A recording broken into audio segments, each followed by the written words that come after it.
Hey guys, welcome back. There's a lot.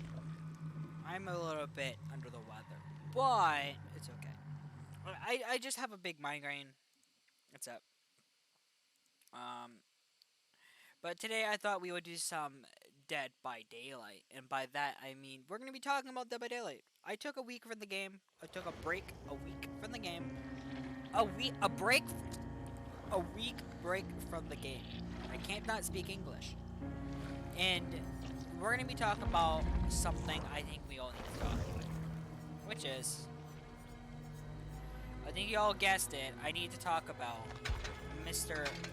the new mid-chapter that's coming in. Billy is getting a nerf. A very big nerf. And which is weird to me, because I don't know why they're nerfing this killer in the first place. But, let's see how he is. But, yeah, I'm no longer meaning Billy. I'm sorry, but although Billy is one of my favorite killers in the game, I love Billy. You can't say I don't like this character, because I genuinely love Billy, and I've been playing Billy for thousands of hours. Like, Billy is probably the one killer I have the most amount of hours on, and I love him to fucking hard. But I think it's time for me to main a different killer, and which is a killer who I do want to get better at, which is the Blight, also known as the Bouncy Boy. Blight, I feel like, isn't going... The fact that he didn't get a nerf in this most recent patch is upsetting to me. Now, Blight actually doesn't have that high of a usage and kill rates compared to other killers. But, that being said, I don't actually think it's Blight for say. Hear me out on this. I don't think it's actually Blight that's really the issue. It's not the killer itself. And I think that's the reason why Blight is not at all... Blight, I don't think it was just a bit stronger right now in the current game due to the meta of the game itself and his add-ons himself. Blight has some of the most cracked add-ons in the entire game at the moment in this recording. And Blight has not received a single nerf since... But I don't think Blight needs a nerf to begin with. Why do I say that? Well, Blight in my opinion is a balanced killer. Now, I'm not saying Blight doesn't need the change. I'm not saying Blight needs... what I'm saying is Blight doesn't really need the nerf that everyone says he needs. I know what the people are thinking. Blight needs like heavily nerfed, and that's not the right play here. In my opinion, Blight has a couple issues that's glaring to me. And actually, he's healthy for the most part. Other than his add-ons, but we'll talk about that when we talk about his... That's what the main issue is. This is add-ons. Blight is considered a very strong killer in the game, and he takes the most amount of skill in the game, so he's actually relatively healthy. Considering, at basic level, he's an M1 killer that doesn't really have any power, other than just his mobility. And his mobility is still hard to use. So, just like Hillbilly is. So, both killers have a lot of learning curve, even just trying to pick up the Blight. So, it's fine. I don't really see that much of an issue. Alright, that's not much of an issue, right? Billy and Blight are very similar in that starting out. This is coming from someone who's new to the game. Obviously, you have to understand that the game has a lot more newer players than experienced players, so that's why I'm going over this. Is that everyone can get a gist in why Blight is so fucking strong and oppressive sometimes. And what also there's different arguments. So I am addressing every argument there is against Blight and with him, and try to find a middle ground for everyone. That way, this killer can still be a very healthy and successful killer. It's still very strong, but not like he's not over busted with his add-ons that he has in general game. Being said, let's talk about. So he's a mobility killer. So already he's one of the best killers in the entire game just by existing. Now I'm not saying mobility is everything, because there's certain killers like Raid on Rio is a good example of this, where she's not as strong, even though she's extreme mobility, she is not that strong. Unless you're running the whole condemned step, but I don't really, that counts as a specific build on her, that's not really her herself. Like her at default and her playstyle, she's not as strong. But if you play the condemned playstyle, of her, which is another playstyle you can run on her that's actually really strong.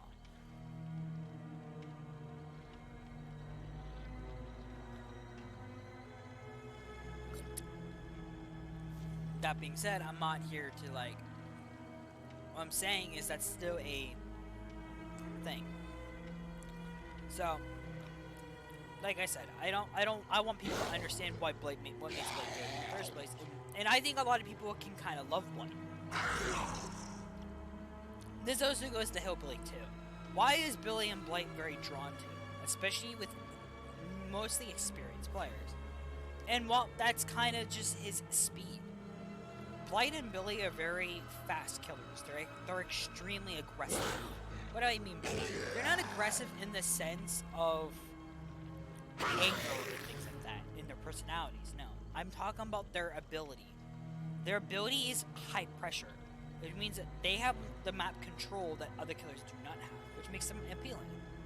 Because if you're a newer player in the game, I can already feel this, is, do you want to hold W for 5 hours around the map? Probably not, for most killers. This is like Trapper, although it is a very good killer to start with, Trapper is not a fun killer to master, and that's just due to Trapper takes 5 hours to get to do anything. And I think a lot of people have this mindset where they want to get going. So Blight and Billy are very popular, I think, are very liked because of that. I think on the Survivors end too.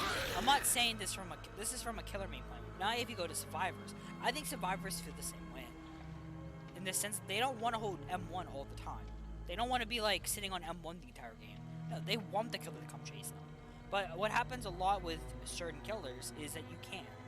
Trapper is a good example of this, or even this is what the newer killers aren't like Knight and Skull Merchant.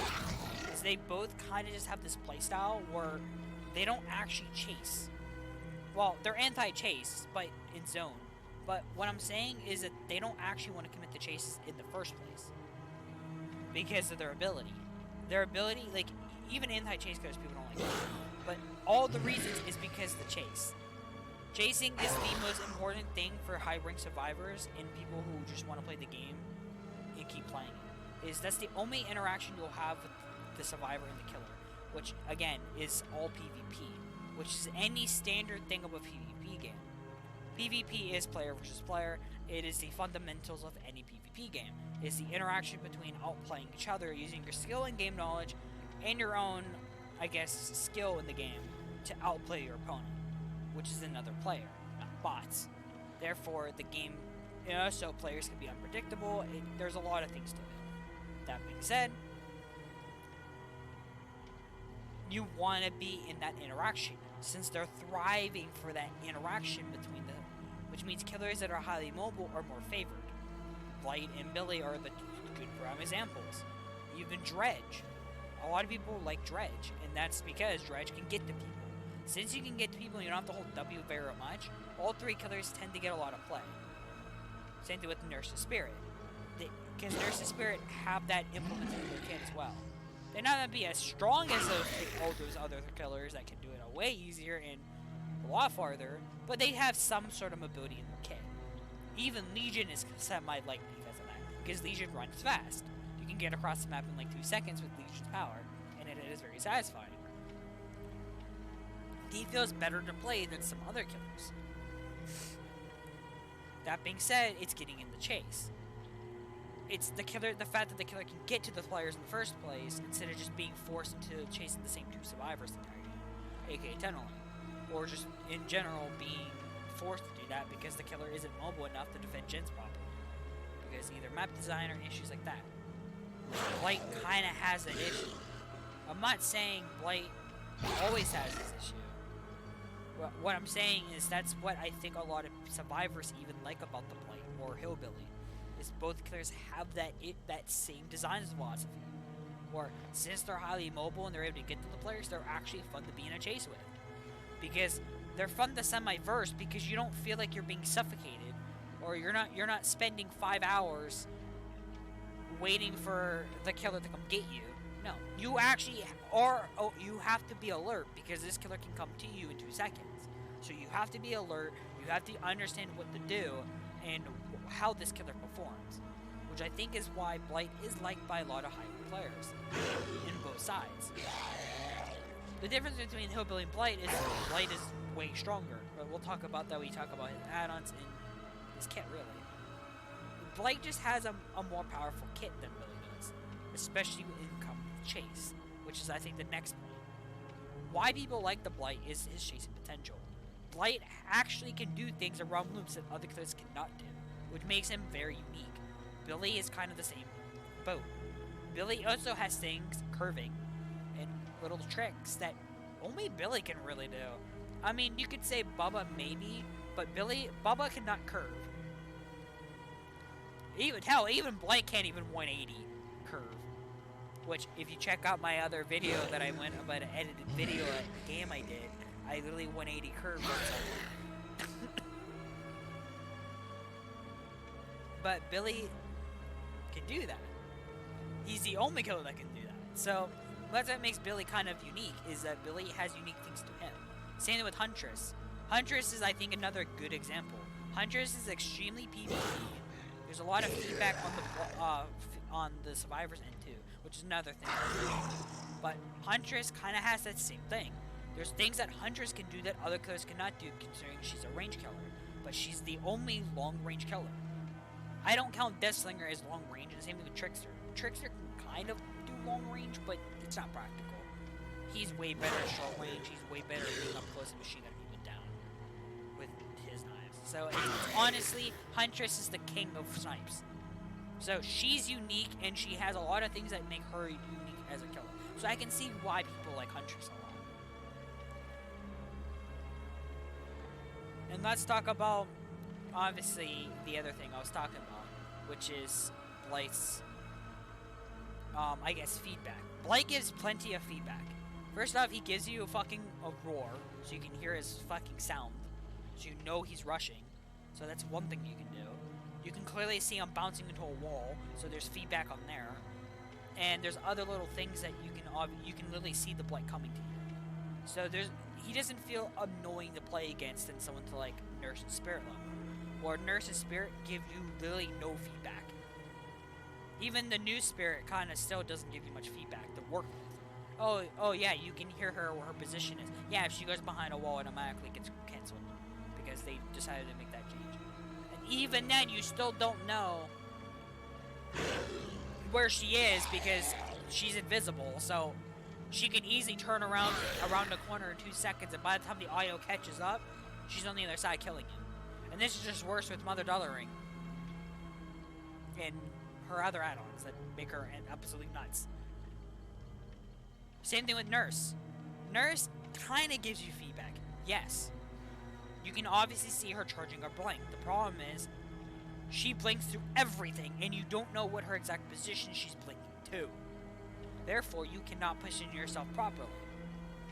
Therefore, Nurse is just a guessing game, which is why Nurse is so hated, and why Nurse is not fun to play against. It's a guessing game. Blight, you can clearly see what he's trying to do. There's a lot of feedback, and you can say, oh, but the Blight can be unpredictable. Kind of.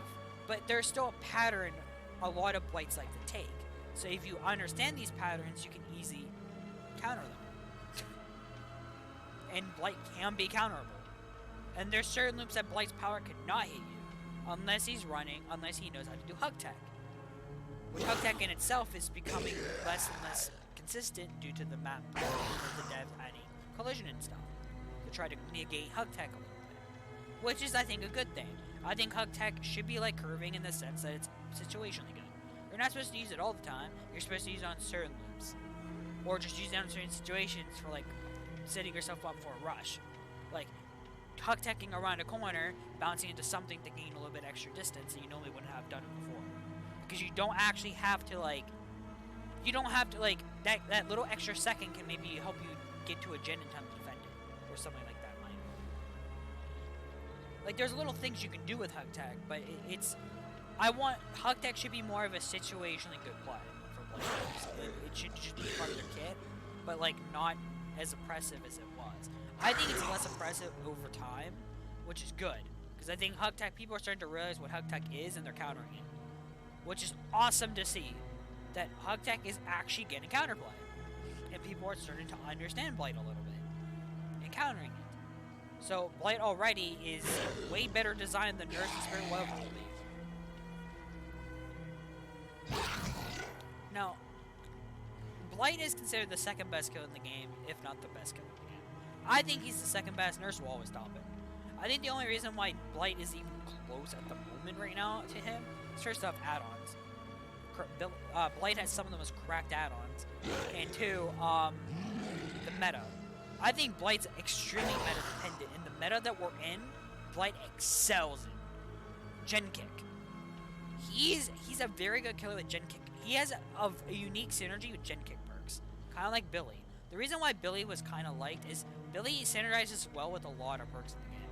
Kind of. Like, say the last, not really, but think about it. How many perks in the game that Billy benefits from? Anything undetectable, Billy benefits from.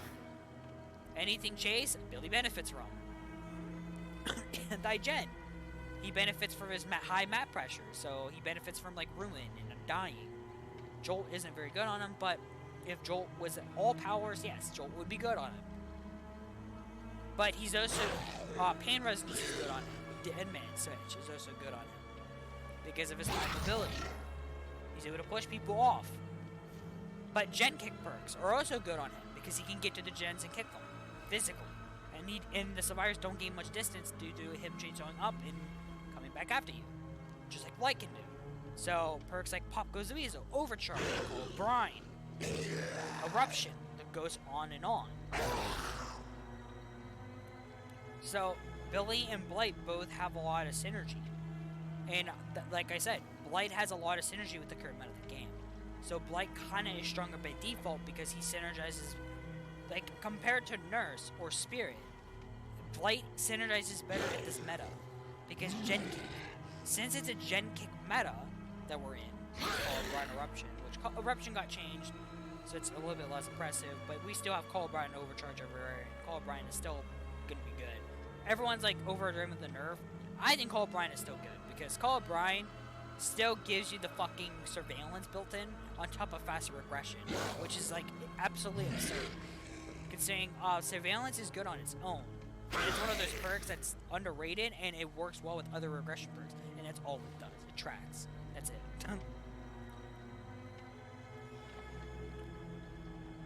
So, like, it's still good to be red. The Call Brine is still good to be red. I think you're gonna see a lot more Pop Goes the Weasels, which is good because I want to see Pop Goes the Weasels in the meta again. Because Pop is actually a healthy perk in the game, but a lot of people don't realize that. But that being said, Blight just synergizes so well. Now, let's talk about Blight's main issue. There's two main issues that Blight really has: impressiveness and chase. Blight's main issue is how impressive he is in chase. Now, I'm not saying Blight doesn't take skill. Blight takes probably the most amount of skill, but I can also see from our standpoint is that Hug Tech, when a Blight is very good, and they know Hug Tech almost makes every loop unsafe. Like, it generally makes loops that you think are safe into unsafe. There's not much that survivors can do. Now, in my opinion, this is with his strongest add-ons, or just good add-ons in general. But if you're talking about default, it helps a lot. Now, how do you fix this is what they've been doing. Make Hug Tech less viable on certain loops. And make it you have to learn the hitboxes on our maps, and learning where to place your bounces and what piles that you can Hug Tech and which ones you can't. AKA the same thing with Billy's curving. Once you do that, Blight will be a way better position. Because then he won't feel so impressive in chase.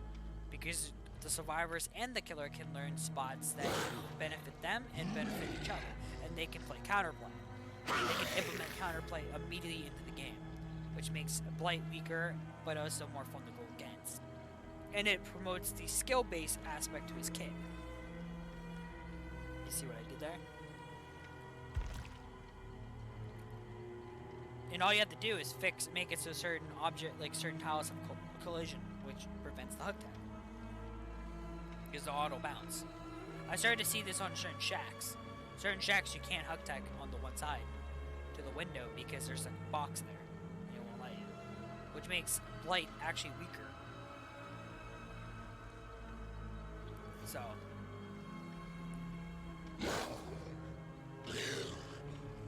which again, next is his add-ons. Blight has some of the best add-ons in the entire game, which is, in my opinion, I will name the top 4 right now. Adrenaline Vial, Compound 33, Blighted Tag, and Alchemist Ray. All 4 add-ons are absolutely bonkers.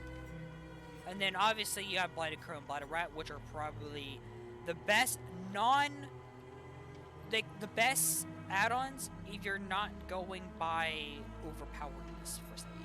If you're not going by super tryhard and most Blights are running, those are the add-ons that are probably the strongest because they're very strong. They're very strong. That I think they're still overtuned, but they're easy to fix. So I'm not gonna talk about them too much. I'll give them nerfs, obviously. This is the whole point of this video. But I'm going to talk about how to nerf these down. But let's talk about his broken add-on, which is Combo 33. Combo 33 is fucking absolute nuts. I don't know when the fucking dev team thought this was a good idea. This add-on, I think, was created before Blight was able to break pallets at default with his power, which is part of it. But people don't realize how fast this fucking is. 1.5 second take to break a pallet after you slam into it is fucking unbreakable walls. It's absolutely absurd. This is basically Brutal Strength fired up together. Imagine fired up at 5 stacks with Brutal Strength at full power. With fired up at full power. That's basically what this is. That's not overpowered whatsoever.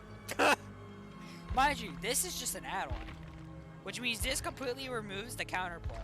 It also makes the Survivor hindered, which still actually does something, but it's really good if you're not running speed add-ons, but a lot of people run speed add-ons to make this worse. Or they run Adrenaline Vial, which it makes you faster and recharge faster, which means you can get your rushes way easier when you do this. So yeah, Adrenaline Vial, another absolutely absurd cracked add-on that combos well with this. Another absurd cracked add-on that that benefits a lot from another absurdly cracked add-on. You see the problem here. But honestly, there's not really much I can do to fix this. I honestly think the only thing to do is to make it have a whole new effect, which is I'm basically making a Compound 21, but for Blight. In the sense that what this add-on will do, well, it's going to turn into the all-seeing add-on. Like, from Wraith. Wraith has an add-on that's basically a weaker version, or a stronger version of his... basically, Wraith has an add-on called All-Seeing. The All-Seeing add-on chain, which used to be multiple, but now it's just 2, which is the All-Seeing Blood and the All-Seeing Spirit. The All-Seeing Blood, basically, if you're within 8 meters of the Wraith can see you, which is basically what Compound 21 does. Now, why am I reworking this? Compound 21 now says when you slam into a wall, or when you're in your power, this includes being in a slam, you can see the intensity of all generator auras. So basically the same add-on as All-Seeing Spirit, and of course, Fuming Mixtape, Legion. Blight. Now, the reason why I changed the add-on the way I did is because I want to emphasize more add-on combos, which I think another add-on that might actually benefit this a lot is Slam Duration. Slam Duration normally is a very bad add-on, like it's not very good. It's not really practical and you shouldn't really use this. However, I think this benefits a lot if you run an add-on. You have add-ons that, benefit from that extra Slam Duration. aka the rework version, or my rework version of Compound 33. Because if you're in a slam, and you're slammed against a wall, you can still see generator auras. The intensity, because you're in your power. Therefore, if you can sit there as long as possible, you can kind of keep patrolling and get enough time to scout around. Because when you're rushing, you cannot scout. So you have to scout during the whole, rush phase when you bounce.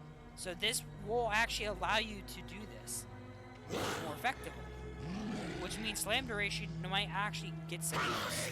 So I made another add-on that this add-on can benefit other than Compound 21, and it keeps it in line with the whole Compound where it's just like the all-seeing spirit, blood, and spirit. Where all-seeing spirit and blood both are the same chain. So now they still have, and they have similar effects. Just one is way stronger than the other. All-seeing spirit, by the way, is actually really strong. I'd highly recommend giving it a try. Especially if you're running a certain build or go with it. Alright. Iridescent Blight tag. There is a really simple fix to this. But all you have to do is add a fucking limit on how many times you can use this. And by that, I mean a timer. Here's how this perk works. Every 2 minutes after you use this add-on, basically the add-on stays the same. So basically, if you use all your rushes, the lethal rush at the last token used, so your last token, will not one-shot. So basically a chainsaw or whatever. Which is harder said than done, to be honest with this add-on. However, that being said, this add-on is actually cracked when the Blight knows what he's doing, because he can force this very easily. Especially because you can just slam the same object, so it counts. That being said, I think a lot of people need to understand that this add-on is absolutely cracked. However, there's a simple nerf to it, which is adding a restriction of once this add-on is used once, it goes on cooldown for 2 minutes.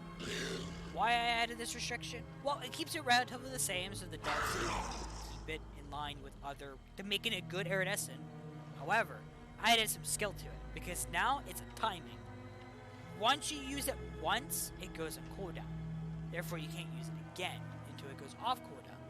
This makes this add-on a situationally good use, where it opens, you have to use this wisely. Kind of like basically a free instant down tier up on like Myers or even on grounds.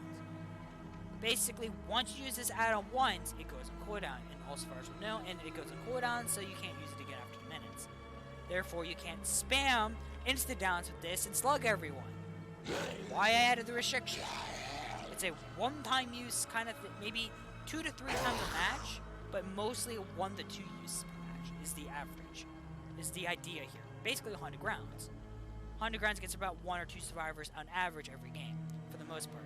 There's games where you don't get any value out of it. Most of the time, if you use Haunted Grounds properly and you position yourself properly, Haunted Grounds gets you almost, when popped, will literally almost guarantee you 1 down.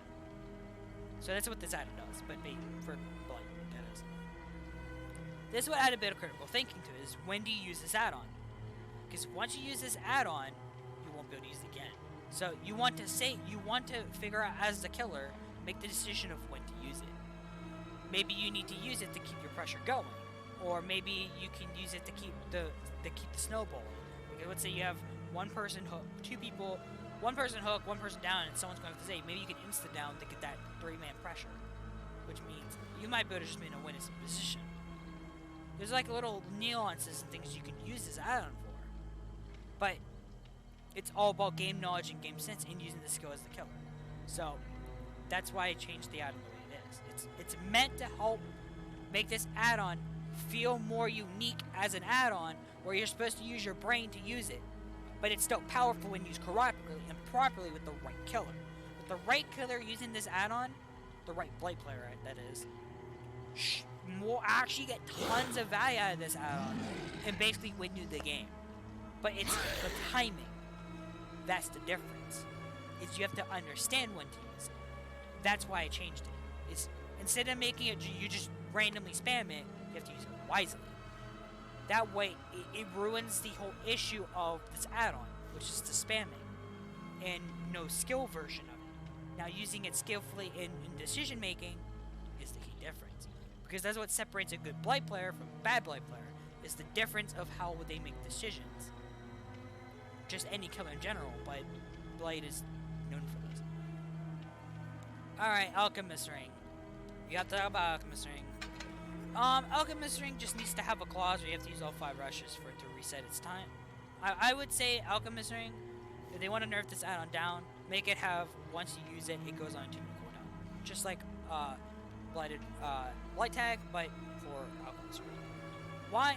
To keep the consistency of this add-on. This add-on can be really strong, but I think what this add-on should do, in my opinion, is once you here's actually a nice idea I have with this that I just think would actually work better. If they want to nerf the add-on, keep it the way it is, just add a timer. But I think here's a cool idea. What if Blight has his add-on, and what you can do is you hook every time you get a hook survivor. Every time you hook each unique survivor once, you gain a token to the site. And each token, so basically every unique survivor. Now you can press the activate ability button, so dead hard button basically on the killer side. This add-on will refill all your charges, or it will give you, depending on how many stacks, depending on how many. So if you have one token to it, or like basically what it does is it refills, depending on how many tokens you have on your bar, it refill, like, so if you use 2 tokens and you try to use this, it only gives you 1. If you use more than, like, let's say you use all 5 rushes, it will really refill 3 rushes. That's basically the idea. 4 rushes is 2, 3 rushes is 1, and so is the other ones. Other than like the first one, but the first one's always the dash one, or like the one that you have to collide first. So you're never gonna use that for seconds. It's always, so basically 2 and 3 is 1. 4 rushes used is obviously 2, and 3 is 5. Well, 3 rushes gained. Now this is for each unique survivor. So it reins the add-on a bit. It nerfs the add-on quite a lot, and stops it from being a spammable add-on. But it gives you some, thinking, because maybe you could use it to travel the map a lot easier, or you can use it to follow up and hit that you normally wouldn't have because you have this add-on. And it gives killers a bit of an incentive to not tunnel when using this add-on, which this add-on is really strong if you tunnel with it. So changing it so it's not really that good to tunnel with it, and use it wisely as like maybe to do a certain play, should rein in this add-on a bit. But still give survivors a chance to play the game. So you're welcome. Alright, Adrenaline Vial.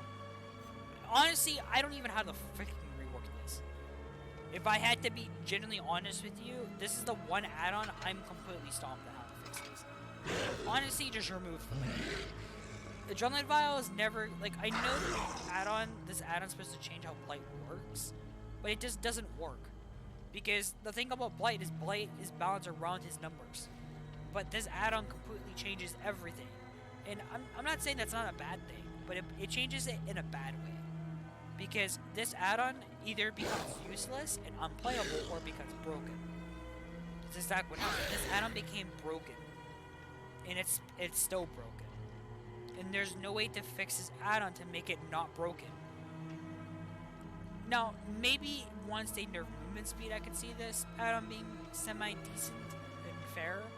But honestly, it's still not fun to like go against, because again, since it changes almost everything, including movement speed and recharge time, the 2 stats that Blight probably wants the most, it just makes Blight get pushed over the edge. And its downside isn't really much of a downside if you play with it. I'm not very good at Blight at dealing with the downside. So yeah, against me who's used to playing Blight with no add-ons, yeah, it hurts me a lot. But to someone who is used to playing with this add-on, no, it doesn't hurt me at all. Actually, this add-on makes it even worse. Like the counterplay to him even worse. Because now you can't even use like steep rocks anymore because of the flick range. Yes. So, just remove it. Make a whole new thing. What they can do with it, I don't know. I would say just give it another effect or something. But make it something to do with Adrenaline. Like, do an Adrenaline-like effect. Or maybe they should remove the movement speed add-ons that he has and add this to the movement speed. Or, basically for Adrenaline Vial, for each rush, it actually makes more sense that these add-ons do this. This add-on actually does the whole speed increase over time, and they can make it the Blighted Rat add-on, but make this add-on, and then change the Blighted Rat and Blighted Crow, because I think that would be a better idea. Because I think the Adrenaline Vial actually kind of makes more sense. Adrenaline is a chemical that makes you speed up in helps you. It basically pushes your body to the limit. So it kind of makes sense that it makes Blight move faster. If you think about it. This would actually be a kind of cool idea if they made it the Blighted Rat add-on for this thing. And they completely remove Blighted Rat and Blighted Crow and make them new effects. What they could do? Unknown. Because they have almost everything covered. I think the one thing I think a lot of people might like on him is these, like, basically have an add-on set where when Blight slams,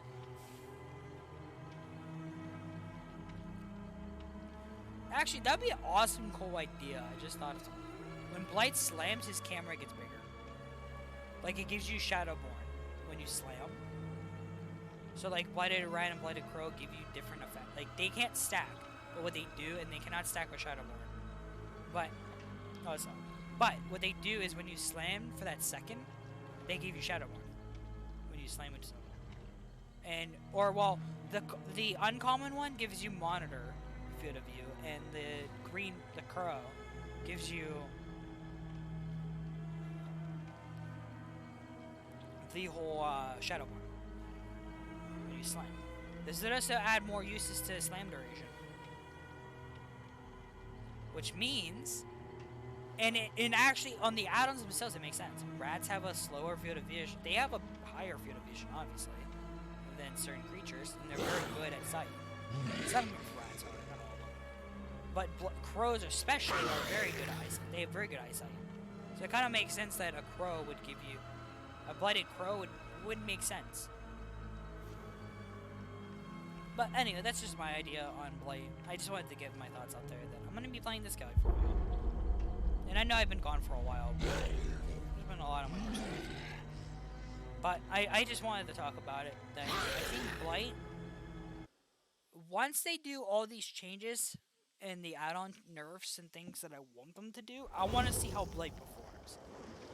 Because I think Blight at a base kit level actually is balanced. Because Blight at base kit is not at all oppressive. Because again, Blight, in my opinion, gets pushed over the edge of skill with add-ons. Which reminds me of old Billy. When Billy was, before Billy got his overheat mechanic, Billy was kind of the same issue. There's a couple add-ons in the game, mostly Crack Billy and Instasaw. Instasaw and Crack Billy push Billy over the edge. They made Billy a killer who is normally considered balanced and fair to being overpowered and oppressive. So changing these add-ons a bit were necessary.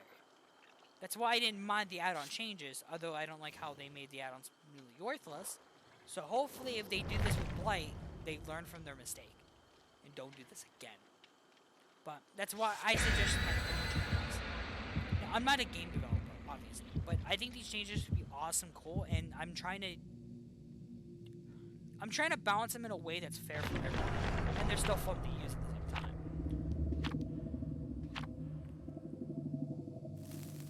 It's basically my ideas. I'm trying to get the killer to be balanced in a proper way.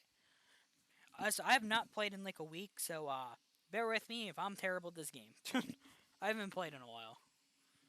Like I said, I took a week break, but I still have all my game knowledge, obviously. But Blight is going to become my new main for a while. I really do want to learn this killer in and out, because I feel like this killer actually is like my killer. I love mobility-based killers, so any killer with high mobility, and Blight is someone I really like as a set. Even if Blight gets somehow base kit nerfed and gutted, I still probably would. Again, I like this. I also like...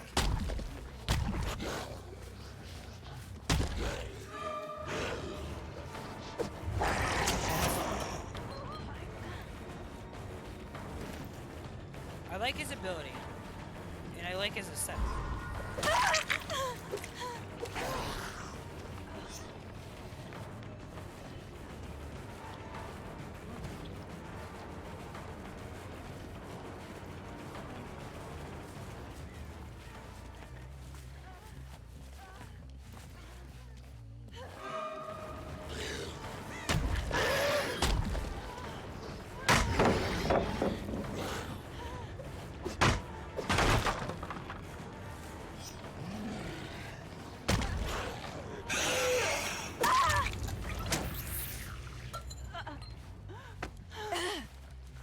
have tech, by the way.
Can't hear him, so.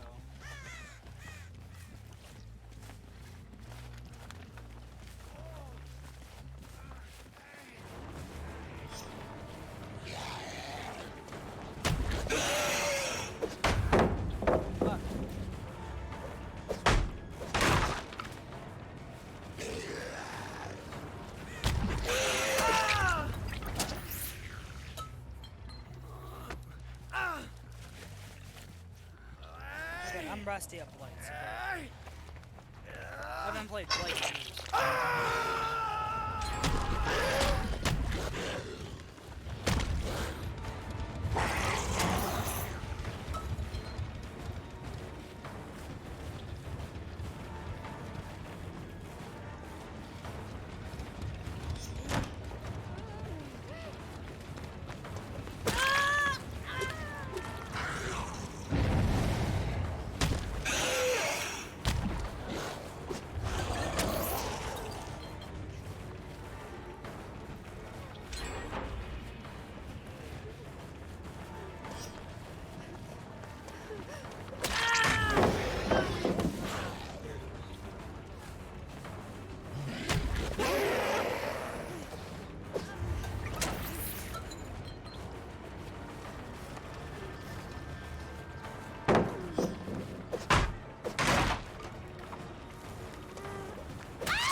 Being on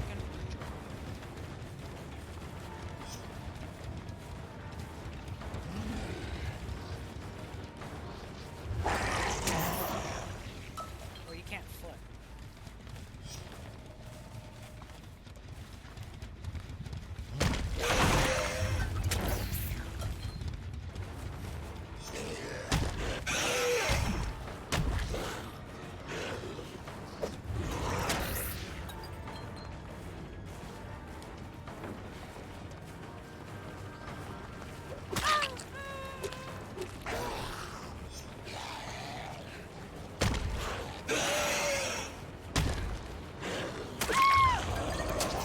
called playing safe.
hub tech, I could have gotten that, but I was trying to do it quickly, but I'm using a controller, so I'm at a huge disadvantage.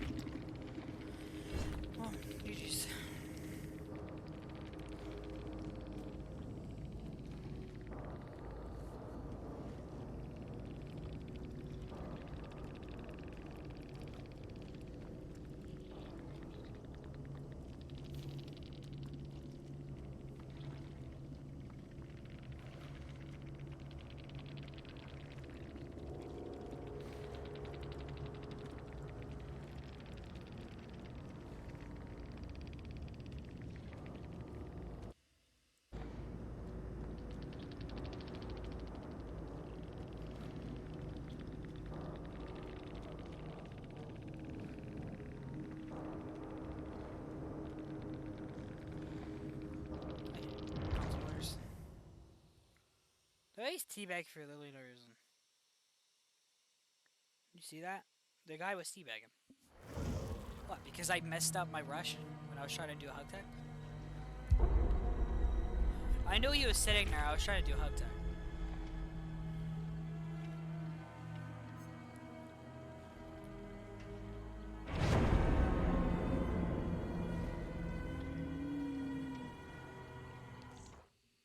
I didn't really use my build at all. Okay, I'm gonna remove oppression because I really don't need oppression. That perk is terrible. If I had to be honest.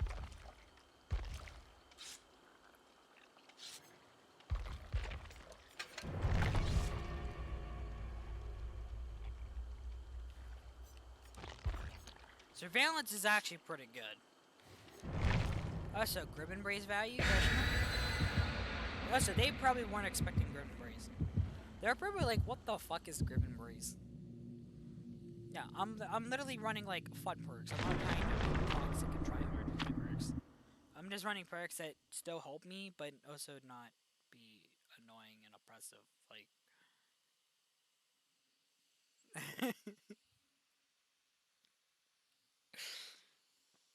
but yeah, I'm trying my best to be a fair killer in that game. I was trying to be nice. I was trying to play fair. I'm trying to let them have fun too. Because I understand, Blight is not that fun to go against at times, unless the Blight player is.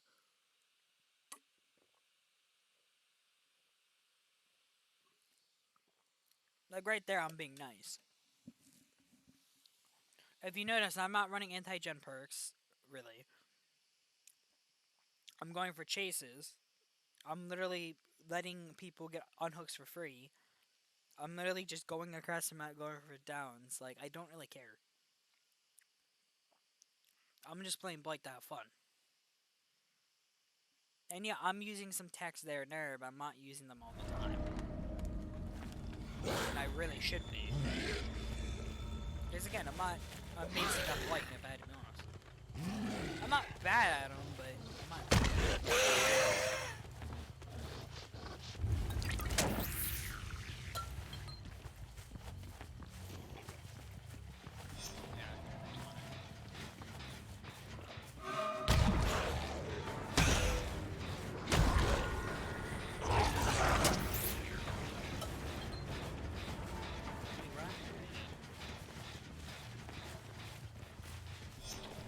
It's actually smart that he ran.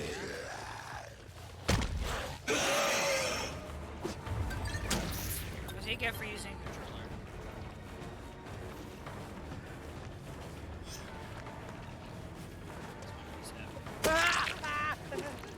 I'm not playing.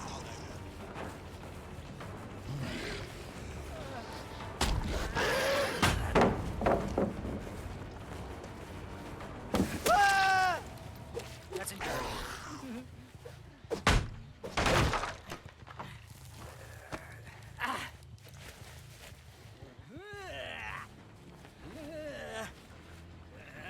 I'm gonna go kick that one because that one's better than the upstairs. Oh, I didn't see the upstairs one.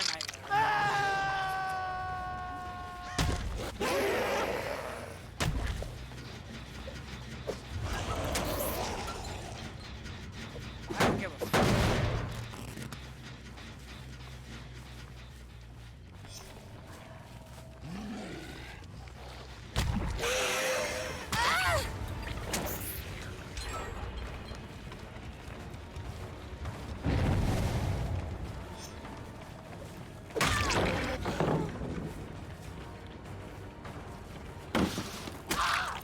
The reason why I did that is to cut the grab. If you don't know, if you're too close, you'll grab. But if you back up a bit, it prevents the grab. It's a very useful thing, especially it stops that whole headache entirely. Okay, they all double use here. I need to break that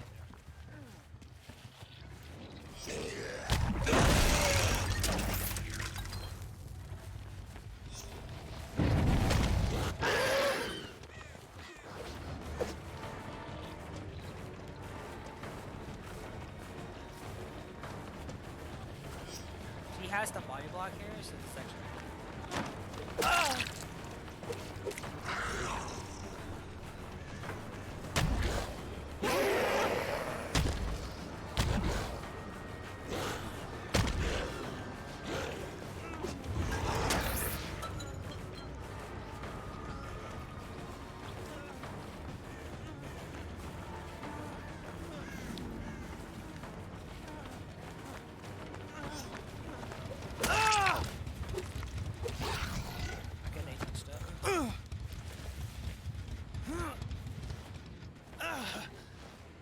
So I need to.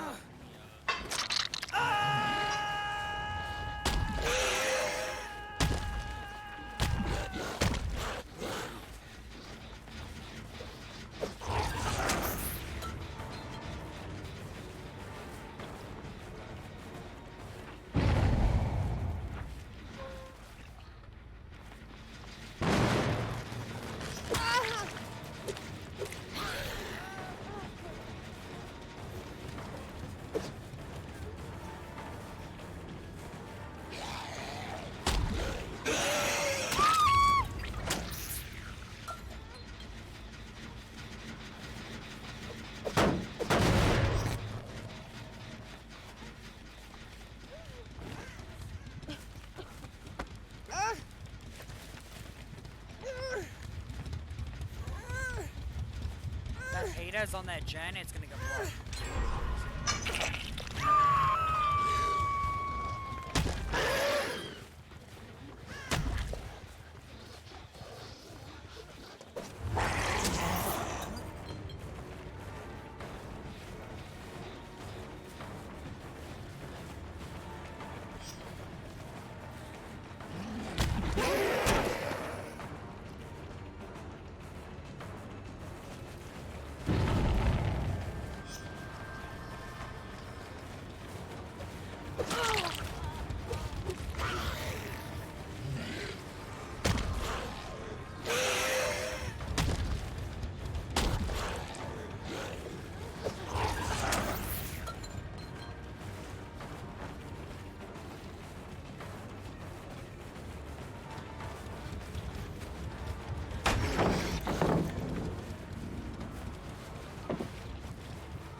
He's not dead enough. Ah!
I'm...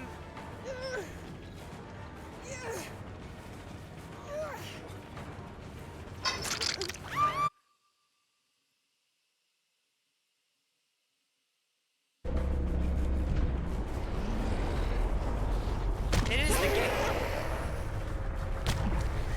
God damn, that's annoying.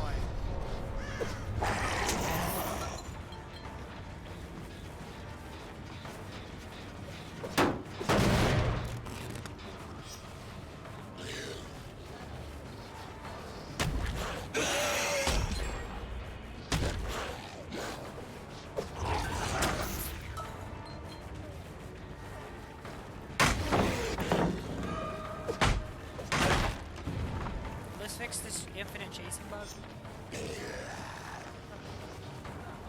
Damn it! And hide. Ah!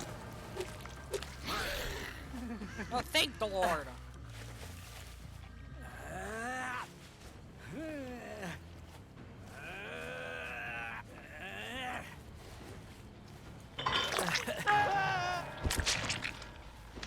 This was touched. Means I know for sure he's a crow. I hear crows.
get this? I mean, this is actually a pretty good outfit. I don't like the head though. Or should I? I was actually curious. Should I try to get one of these outfits? Because to be fair, I like some of these outfits.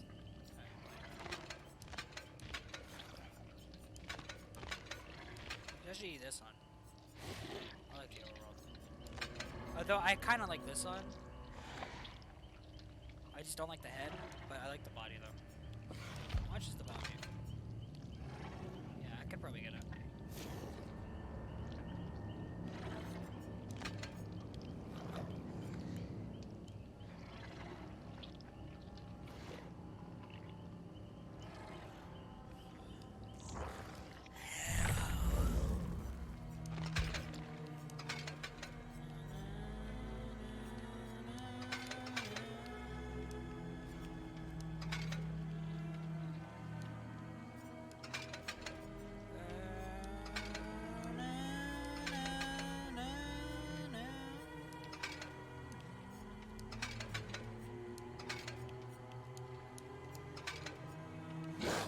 If you want to know what looks like Prestige, so you guys don't have to go get it, if you don't want it, there you go.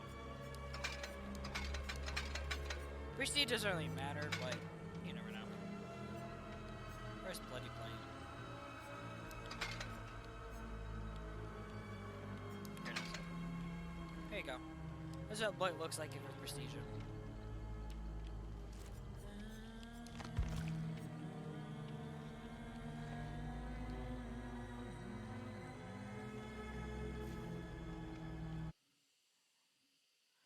So, Blight, I love Blight as a killer concept because, dude, his aesthetic is so good.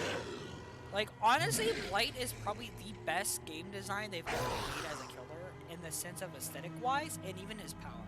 At base kit, his power is pretty balanced. Like, you saw there that, yeah, I struggled a little bit because I'm not making all the best plays, but the fact that I'm still able to win games by playing how I want just shows you how strong this killer can be. I'm not saying Blight isn't overpowered or mastered. What I'm saying is, I think Blight honestly is more fair and probably the better balance they come out with a long time.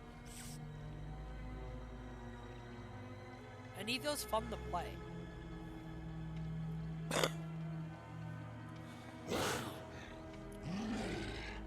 Dude, they did very well.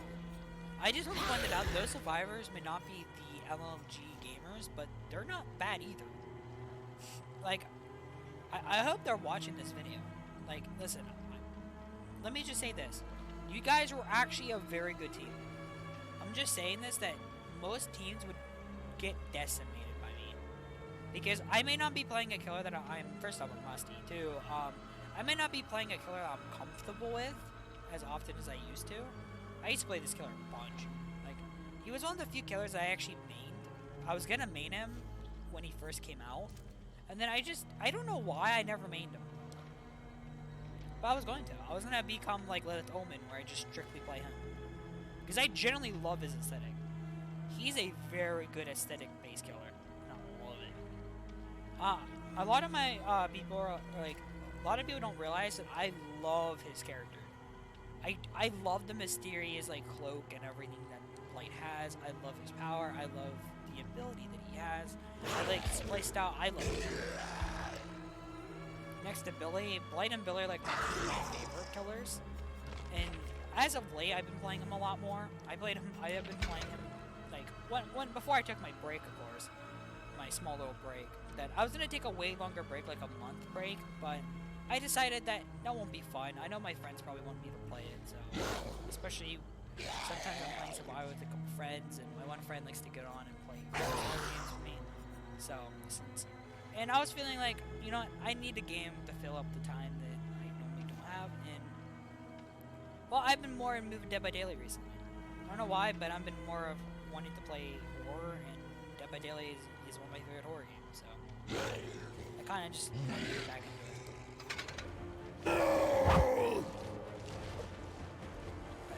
I also, yes, I do have the William Birkin skin. I'm a Resident Evil fan, dude. That's also why Blight, I love Blight so much. one of the other reasons is Blight. Also, I don't know why they don't change Blight's prosthetic, because this should be a set.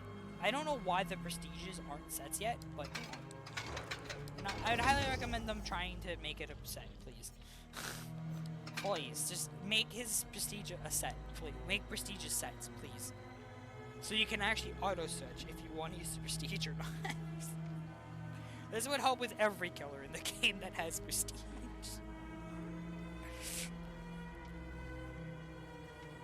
But, yeah. Because here's the thing that people don't realize about me, or killer in general. That the reason why I've been playing Blight, I played Blight kind of recently, is because I got back into it. Because, again, I'm someone who, don't get me wrong, I don't want to run overpower killers, and that's not my thing. But I'm going to run the killer that I enjoy playing, and Blight's one of the few strong killers I actually like playing. Like, if I really wanted to, I could make Nurse or Spirit and play them every game, and probably 4K every game. Does that sound fun? No. But if the killer that I like is strong, then of course I'm gonna play him, because he's fun. I like him, I like his power, and I like how to play him. And I play differently. If you notice how I'm playing different, completely different from other killers.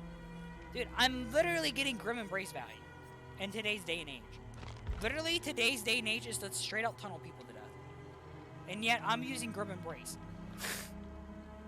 And getting value out of this. A lot of people don't realize that Grim Embraces are not very good. I mean, it's okay, but it's not. This is actually the perk that I was thinking of. So, back in the day, this is a little story time. Me and my couple friends I used to play a lot with. We used to play a lot of Survivor. And back in the day, I was a killer main still. And Blood Warden, I was known for my Blood Warden. Because I was a Blood Warden game. I was a Blood Warden, I love the perk. I stopped using it when endgame class happened, because Blood Warden became overrated and everyone started using it, and then, yeah. The perk kind of just died. Because everyone started to realize the perk existed. Back then, people would stay out there and open tickets early, which means you could get Blood Warden value because people open tickets early. Which is not the case anymore. So therefore that perk was useless. But back in the day, I had an idea for Gen Slowdown. What if they made it a perk that blocked all generators? Or blocked, like, once you got to a certain point of the game, it blocked all generators. I called it Gen Warden. Where it just literally just, because this is when Bamboozle first came out, like, near Bamboozle first came out with Pop. So, like, I was like, with Blood Warden as well, so I was like, that actually would be a cool idea. Because everyone's complaining about the whole gen rush, but what if there's a perk that when you got to the later stages, it blocked all gens? So at least you could have a fighting chance as the killer if you're playing fair. Because then you could, you know, stop the gens from being done. Because it basically gave you some time to get some looks in. This is back when DBD was in its, like, very bad state. Like, I'm talking about, like, vacuums were a thing, the amount of pallets were, like, 50,000 more than they are now. So, yeah, this is during that time. And back then, barbecue and chili barely was a part. Like, barbecue chili was there, but it wasn't, like, super... It didn't become super meta and almost mandatory at the time. The only killer that really saw play with it was Huntress and Billy. And Nurse, but you understand why those three killers benefit a lot more. Barbecue was considered actually kind of bad when it first came out. It's only after a little bit later that people started to realize that it was good on killers that weren't even good at with using barbecue and taking advantage of it. And then barbecue became kind of a large staple over the years, which is why. And barbecue also didn't give you stackable bonus like Working on Forever did. It just gave you extra bow points at the end game, kind of like Distressing. What Distressing does, where it gives you 100% more deviousness at the end. That's basically what it did. So basically, it basically made you go to the cap, and that was it. It never actually like gave you bonus after the game, like the pudding does, like puddings. So basically, barbecue was useless until they did that change, and the barbecue became like one of the best killer perks in the entire game for both blood points and for the aura rating. Which, in my opinion, a lot of people ran barbecue more for the points than the aura rating. Especially since back then there was a perk in the game that basically took over the tracking industry for the longest time. And that wasn't actually Nurse's Calling, believe it or not. Nurse's Calling was considered one of the best perks in the game, but no. Nurse's Calling kind of like Nurse's Calling fade out of favor. I think Nurse's Calling is gonna have a big resurgence in the next update due to the healing nerf. Go read the patch notes if you don't know. But what I'm saying is there is a perk in the game that basically it comboed really well with barbecue to the point where it took over. So you didn't really need to run barbecue. You could just run it for the blood points and the slight help in order with the aura reading tracking. But you would use this perk maybe for the main source of your tracking. Because back then the game was a lot more stealth oriented. So this perk was so good.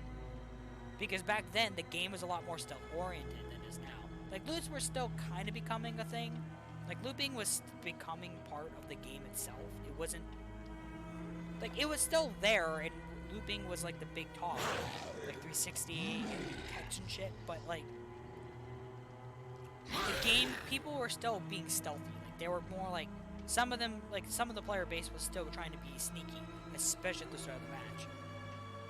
So people were more timid and scared back then than they are now, which means this perk actually got huge usage, which I will go show it because I think a lot of people don't realize how strong this perk is. Like together, these two probably took over the gaming, the meta for killers for a while, which is Whispers. Whispers is the perk I'm talking about. This perk is a high skill use perk. This perk basically acts like Lethal Pursuer, in the sense that Lethal Pursuer gives you that when you start the match you can see everyone's aura. So basically it's like free tracking. Like you know where everyone is at the start, you can make decisions based on where they spawn.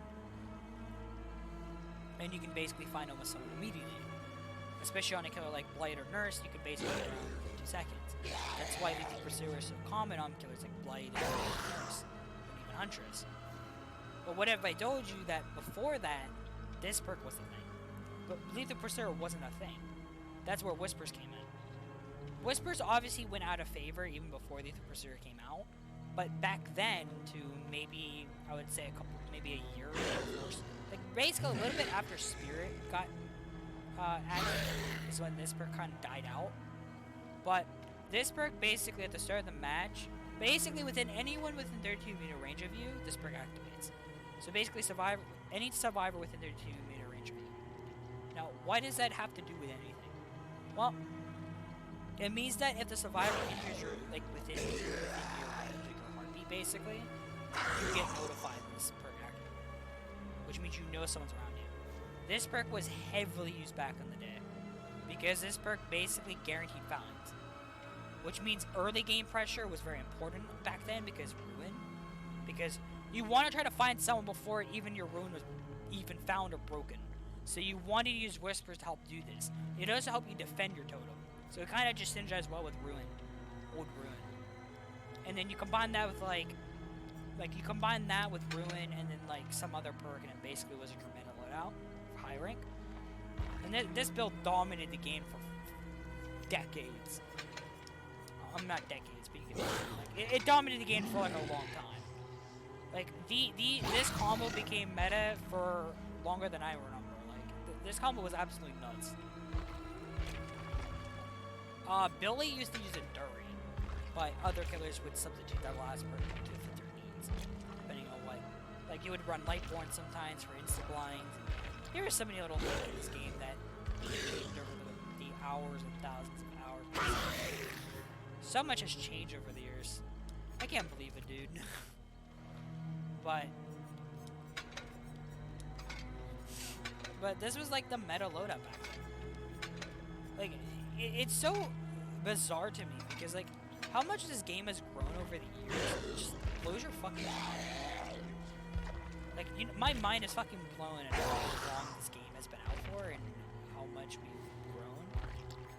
Like, how much this game has gone old and grown from back then. Like, you remember from back then. It's so wild. And I love it. Because I love this game at heart. I know this part of the video is like me just talking out of the gameplay. Basically what I want to try to do is to do this where I do gameplay and then I do talking at the the end. So you guys, if you guys like podcast style, maybe I can. If you guys like just positive feedback of me talking, maybe I'll do podcasts and stuff like that. Because I generally want to do podcasts with my friends and who I care about. My friends are my main. They're like family, other than my actual family, of course. But again, my mom, and my stepmom, and my dad. You know everything. But my friends are basically like a second family to me in the sense that they got me through a very tough time in my life, and I met them through Dead by Daylight. That's why Dead by Daylight is so special to me. That even after 8,000 hours in this game, I don't think I ever will stop playing this game. I can have 20k hours in this game and still play it. Because Dead by Daylight is one of those games that basically formed my life. This game got me through some of the hardest times in my life. And it got me through it. And Dead by Daylight got me through those hardships and hard times. And I met some of my best friends through here. Now, obviously, I had a real friend in real life that me and him used to play all the time. And we still do some. We don't really play Dead by Daylight, but we play other games. But really, a lot of my good friends that I talk to now are different. Like my one friend who lives in Russian. You'll know him because he's on my channel occasionally, especially my water videos. I haven't played with him currently because life and everything. And we're gonna. Hopefully, I'll get a recording out once and do a video with him. Me and him play almost. We used to play every daily. Now we play when we're off and ready to go, and we're in kind of in the mood for Dead by Daylight. But me and Russian still play it together. But I've known him for 6 years, over 6 years since I met him in Dead by Daylight, and he's one of my closest friends. He's someone who I do trust the most. Not that just my friends. I love my friends too, but. Russian is someone who I genuinely look up to, because he's kind of the reason why I'm here to do where I am. Because, well, he's an older guy. He's like 20, and he has a lot more experience than I do. So he helped me get through college, he helped me make the decisions that I wanted to do, and he gave me advice on it. And Russian is such a chill guy that I'm able to just be myself around him, and it's so nice to me. If Russian's watching this, thank you, my dude, because you genuinely because you play with me every day as well. Like, he plays with me a lot, so it's really fun to be it's so fun to play with him, because honestly, he makes the games more fun. Dead by Daylight is a game that can be very stressful, but me and Russian have some funny moments together. There's a lot of moments where this game becomes we both are frustrated with this game. And there's other days where me and Rush are just having a blast of our fucking lives playing this game. We'll have the games where we're just laughing and just chilling and having a blast. And other games we're just both groaning together. So, again, I don't want to be I just wanted to point that out. That's why me and Russian, me and Russian are still close friends. He obviously lives in Sweden right now, so it's he obviously has different time zones, so he's not really on as much as he used to be, because he used to live in New York when we first started playing together. But a lot has changed over the 6 years we've been playing. And, I'm not here to basically what I'm saying is just Dead by Daylight and all my friends have really gotten me through today. I won't lie to you. Where I am today is I don't know what I would be if I didn't have my friends. I don't know where I would be. I genuinely don't know. I went through a lot in my past, and I'm still suffering from it. It's an ongoing battle for me. There's days where I'm literally don't want to get out of bed. There's days where I'm literally depressed beyond. And there's other days where I'm happy and I'm back to my normal self. That's also why I'm not recording as much as I used to, is because that's the exact reason. It's motivation. My past is coming back to haunt me again. I get phases where my past haunts me, and it just turns me into but something really good happened to me recently, and it's a surprise. Hopefully later, this surprise keeps going well when everything like that. It's more about personal life, but something happened special to me, and it really has helped my depression out. And I'm able to be more myself, and you know, my heart is, my body, I guess my soul is starting to heal a bit, slowly but surely. I'm able to heal, and I'm starting to be able to get back to what I need to do, and I'm starting to be able to, you know, feel passion again, and not feel like a zombie every day. And it does help thanks to my mom. Has helped me a lot in getting through this, especially since ever since I moved out of my dad's house, family situation. Ever since then, I'm basically, I didn't know what to do, if I to be honest. But my mom got me through it. And now I'm, you know, have a phone, I have, yeah, the only thing I'm having problems right now is my eating habits, of me not eating as healthy as I want to. But I also don't know how to not, because here's my problem with eating, is that I'm picky with food, for one. Second, I prefer eating foods that up and not, I can't become a vegetarian and things like that now. I love meat. And I know you can eat healthy with meat and everything, but at the moment, in my current situation, I would say, it's hard for me to go out, because I don't have a car yet. That's one of the main issues, is transportation. You do not have it, so I need to get my license. Once I can do that, I can start buying myself. We can go to the store way more often, and I can start getting weekly meals for myself. And then I can start eating healthy again. Because I do want to lose some weight. I'm a little bit overweight, and I have a liver problem that I want to get it fixed now before it I just need to go get my eye doctor and go get my eyes checked, because yeah, I used to wear glasses, and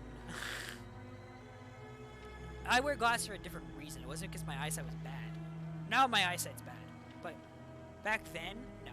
I didn't have bad eyesight back then, like I do now. I have bad eyesight right now, but back when I wear glasses, it wasn't because I had bad eyesight, it's because I had two different eyes.